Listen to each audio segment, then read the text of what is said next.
بسم اللہ الرحمن الرحیم۔ السلام علیکم ناظرین، خلیفہ سلمان بن عبد المالک بن مروان بیت اللہ کا طواف کر رہا تھا کہ اس کی نظر ایک نوجوان پر پڑی جس کا چہرہ بہت پروکار تھا مگر وہ لباس سے مسکین لگ رہا تھا۔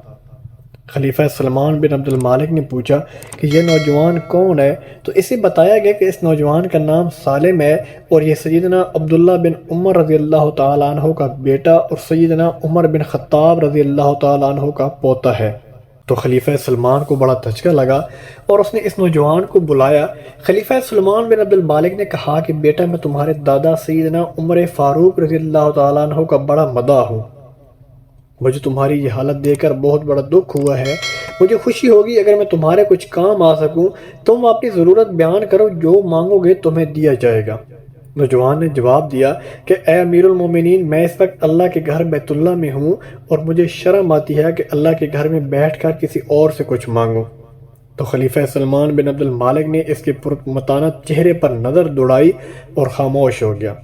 خلیفہ نے اپنے غلام سے کہا کہ یہ نوجوان جیسے ہی عبادت سے فارغ ہو کر بیت اللہ سے باہر آئے تو اسے میرے پاس لے کر آنا۔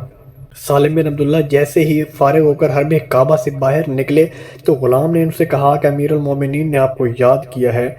سالم بن عبداللہ خلیفہ کے پاس پہنچے۔ خلیفہ سلمان بن عبد المالک نے کہا کہ نوجوان، اب تو تم بیت اللہ میں نہیں ہو اور اپنی حاجت بیان کرو، میرا دل چاہتا ہے کہ میں تمہاری کچھ مدد کروں۔ تو سالم بن عبداللہ نے کہا کہ اے امیر المومنین، آپ میری کون سی ضرورت پوری کر سکتے ہو، دنیاوی یا آخرت کی؟ تو امیر المومنین نے جواب دیا کہ میری دسترس میں تو دنیاوی مال و متاع ہی ہے۔ سالم بن عبداللہ نے جواب دیا کہ اے امیر المومنین، دنیا تو میں نے کبھی اللہ سے بھی نہیں مانگی جو اس دنیا کا مالک کل ہے۔ آپ سے کیا مانگوں گا؟ میری ضرورت اور پریشانی تو صرف آخرت کے حوالے سے ہے۔ اگر اس سلسلے میں آپ میری کچھ مدد کر سکتے ہیں تو بتائیں۔ خلیفہ حیران و ششدر ہو کر رہ گیا اور کہنے لگا کہ نوجوان، یہ تو نہیں، تیرا خون بول رہا ہے۔ خلیفہ سلمان بن عبد المالک کو حیران اور ششدر چھوڑ کر سالم بن عبداللہ وہاں سے نکلے اور حرم سے ملحقہ گلی میں داخل ہوئے اور نظروں سے اوجھل ہو گئے۔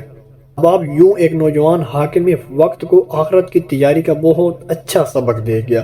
ناظرین، اللہ تعالی ہم سے اور آپ سے دنیا و آخرت میں راضی ہو جائے، آمین یا رب العالمین۔ احباب، میں امید کرتا ہوں آج کی ویڈیو آپ کو اچھی لگی ہوگی۔ اگر ویڈیو پسند ہے تو پلیز میری ویڈیو کو لائک اور میرے چینل کو لازمی سبسکرائب کر دینا اور بیل آئیکن کے بٹن پر کلک کر کے آل پر کلک کر دینا تاکہ ہر آنے والی نئی ویڈیو کو نوٹیفیکیشن آپ تک پہنچ سکے۔ ملتے ہیں انشاءاللہ نیکسٹ ویڈیو میں، تب تک محمد اسلام کو دیجیے اجازت۔ اللہ حافظ۔